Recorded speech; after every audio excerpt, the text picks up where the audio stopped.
Who gets to decide what a professional voice sounds like? Accent discrimination in the US limits access to education and jobs, especially for immigrants and multilingual speakers. To fix this, we need to rethink what counts as professional speech and change how schools and workplaces treat language. The PBS NewsHour interviewed Hernan Diaz titled "We Stigmatize Accents, but Language Belongs to Everyone" challenges the idea that there's one correct way to speak. Diaz argues that all language is shaped by many voices and should be seen as an expression of identity, not a flaw. Accent bias affects who gets hired or promoted, creating an invisible obstacle to workplace advancement. According to author Akumulafe in this PubMed article, accents often serve as a lever for discrimination, especially against immigrants. Legal ambiguities like the undefined term fluency allow employers to reject qualified candidates based on how they sound. Accent bias persists even in modern hiring practices and often operates unconsciously.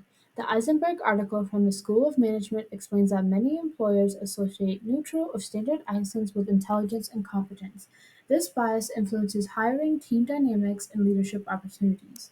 Bias against accents is often disguised as a concern for professionalism, reinforcing harmful norms. A meta analysis by PhD candidate named Daisy found that candidates with non standard accents were consistently rated lower in perceived intelligence and likability.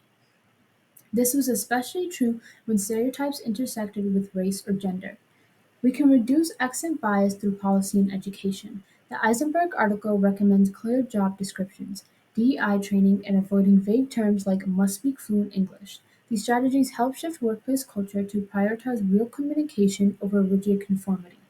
Accent bias has both neural and social roots but can be challenged. Neuroscience research shows that people's brains respond more positively to familiar accents.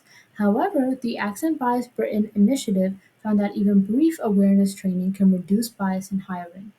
In schools and workplaces across the US, people with diverse accents are judged not for what they say, but for how they say it. It's time we challenge the myth that there is one neutral way to speak. We need to rethink what we mean by professional speech. Schools, companies, and individuals must unlearn their biases and create environments where every voice is heard and respected. Embracing linguistic diversity strengthens our communities. Thank you for listening to Language Belongs to Everyone. I want you all, as viewers, to leave with this one message. Every voice deserves respect because, in the end, language doesn't divide us, bias does. If we want a truly inclusive society, we have to start by listening, not just to what people say, but how they say it.